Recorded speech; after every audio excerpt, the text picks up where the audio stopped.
Welcome back, coin collectors and history buffs. Today on the Coin World, Old Coin Review and Value, we dive deep into the rich story of the 1967 UK 1 penny, a coin that not only represents the tail end of a historic British coinage era but also carries with it a legacy steeped in tradition and numismatic significance. At first glance, the 1967 penny may seem like just another coin, but in reality, it's one of the final representatives of the pre-decimal British currency system, a system that dates back centuries and played a crucial role in shaping the modern British economy. The obverse of the 1967 penny features the iconic portrait of Queen Elizabeth II, designed by Mary Gillick. This youthful effigy was first introduced in 1953 and became symbolic of a new era in British monarchy and coinage. Gillick's portrayal shows the Queen without a crown, a deliberate artistic choice, meant to reflect the youthful monarch as accessible and modern. It became one of the most beloved coin portraits in UK history. On the reverse, we see the image of Britannia, a classic symbol of British unity and strength. Britannia has appeared on coins since Roman times and on the penny since the reign of Charles II in the 17th century. Britannia sits with her trident and shield, looking confidently out to sea, representing Britain's naval strength and imperial reach, a reminder of Britain's once vast global influence. The designer of the reverse was Leonard Charles Wyon, whose work on British coinage defined much of the Victorian and post-Victorian numismatic art style. But what truly makes the 1967 penny special is the historical context in which it was minted. By the mid-1960s, Britain was preparing for one of its most significant financial transformations, decimalization. Decimalization was the shift from the old monetary system of pounds, shillings, and pence to a decimal-based system. The old system had been in place for over 1,200 years. The 1967 penny was struck in massive quantities, not for immediate circulation,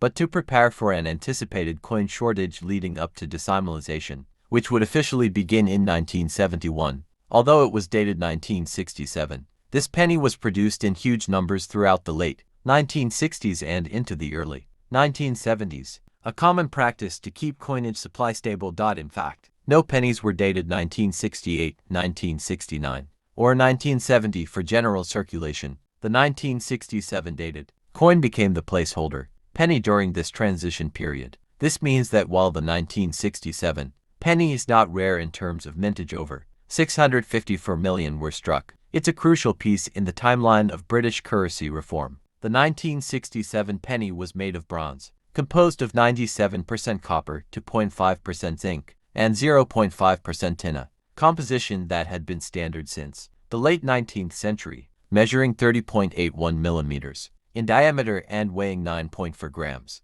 This coin had a reassuring heft and size, much appreciated by the public. But by 1971, this large penny had become obsolete. Interestingly, the coin was never demonetized until August 31, 1971, meaning it was technically still legal tender up to that point. Even as the decimal coins began taking over, the coin's design and size made it a favorite among children and collectors alike. It was often kept in drawers, piggy banks, or passed down as keepsakes. Many UK citizens today still remember using this penny in everyday purchases, buying sweets, newspapers, or making telephone calls in red phone boxes. In terms of collectability, the 1967 penny is generally considered common, but specific versions, such as proof or brilliant uncirculated strikes, can hold modest premium value. Collectors seek out these higher quality strikes, often issued in presentation sets, because of their superior finish and historical relevance. If a 1967 penny is in near mint condition or still in its original packaging, it could be worth $2 to $10 USD, depending on its grade and demand. That might not seem like much, but to many, the real value lies in its place in history and the personal memories it evokes. There's even a rare mistrike era variant where Britannia appears doubled or has a slightly off-center strike. These can sell for significantly more, sometimes upwards of $50 to $100 depending on condition. The 1967 penny is also popular with overseas collectors, particularly in countries that were once part of the British Commonwealth. For educators and historians, the coin is a great tool to teach children about British history, imperial symbolism, and the transition to modern currency. The penny also made appearances in British pop culture, occasionally shown in historical dramas and even in old Advertisements from the era. In terms of design philosophy, it's one of the last coins to embrace neoclassical aesthetics before the advent of modern, minimalist coinage styles in the 1970s. One could say that the 1967 penny is not just a coin, it's a bridge between two worlds, old Imperial Britain and the modern, decimalized United Kingdom.